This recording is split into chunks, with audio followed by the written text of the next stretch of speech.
Many legal experts in the US predicted this outcome. The Supreme Court dismissed a bid by the state of Texas to overturn the presidential election results, much to the anger of Donald Trump, who tweeted, "The Supreme Court really let us down. No wisdom, no courage."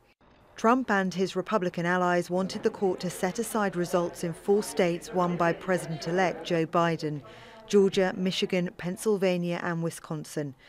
18 Republican attorney generals and 126 Republican members of Congress supported the lawsuit.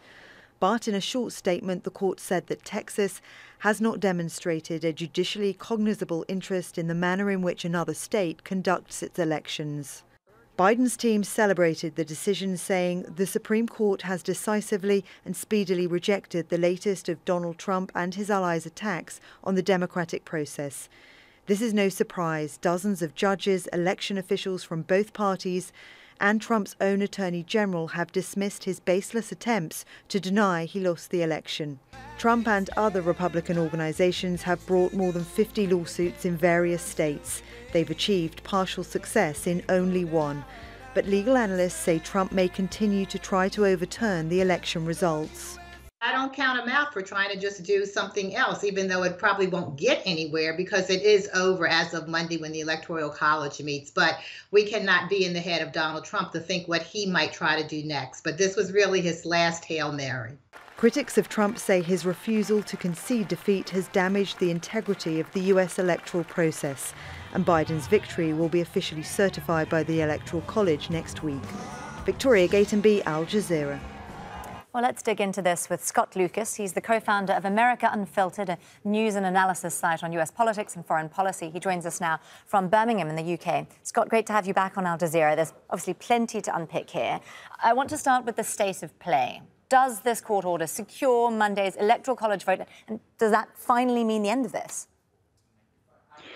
Well, as your correspondent noted, Donald Trump's head could lead us anywhere in the next few weeks. But in terms of trying to prevent Joe Biden getting into the White House, it's done. You have the combination of the Supreme Court, which twice in the past few days, first on Tuesday in a case brought over Pennsylvania, then in the Texas lawsuit, not only rejected the Trump camp's attempts to overturn the elections, they said, there's no way we're going to consider this. There's absolutely no standing here. And you combine that with the political, which is the Electoral College meets on Monday. They will confirm Joe Biden's victory of 306 electors to 232, and that's it. It's done. What does Trump do next? He then looks ahead, probably saying he'll run for the presidency in 2024 to reclaim what is rightfully his. How much support does he get from the Republican Party and from his supporters to go for this for another 4 years? Well, I would just want to come back to the Supreme Court decision itself. It was handed down, sure, I understand, in a very brief order. I mean, is the Supreme Court, even with its very conservative makeup now, are they trying to send a message here?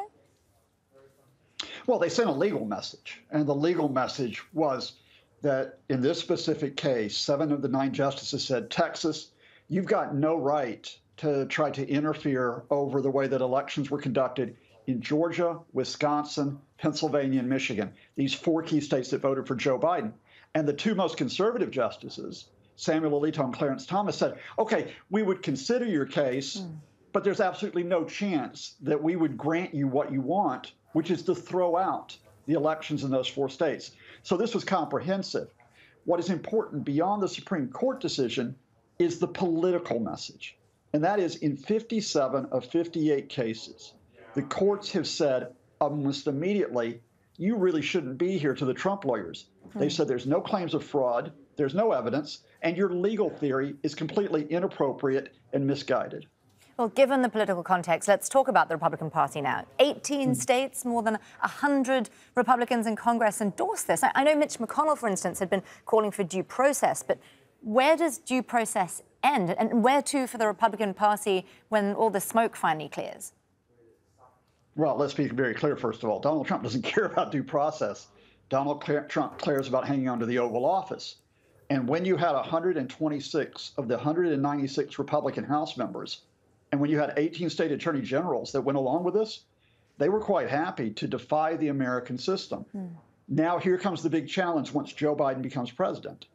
Does someone like the Senate Majority Leader Mitch McConnell continue to ally himself with the Trumpists to try to tear down Biden, even if that might tear down the U.S. system? Or does Mitch McConnell and other Republican leaders finally cut themselves away from Donald Trump and say, look, we once were a party that had economic and social policies that worked within the rules? Do they go back to this? Or do we see the Trumpists effectively taking over the GOP? Well, Scott, then let me ask you the big question, that the entire U.S. democratic process rests on the perceived legitimacy of these elections. So where does this whole saga leave that? Well, I said before the elections, this was the most important American moment since 1945 and the end of World War II. It still is. You know, the question of whether this system, which has stood for almost 250 years, continues to function is in the balance. But you will headline, quite rightly, those people that support Trump, that will go out on the streets, that will spread disinformation, that will shout hoax. On the other side, we have a new government, a Biden administration.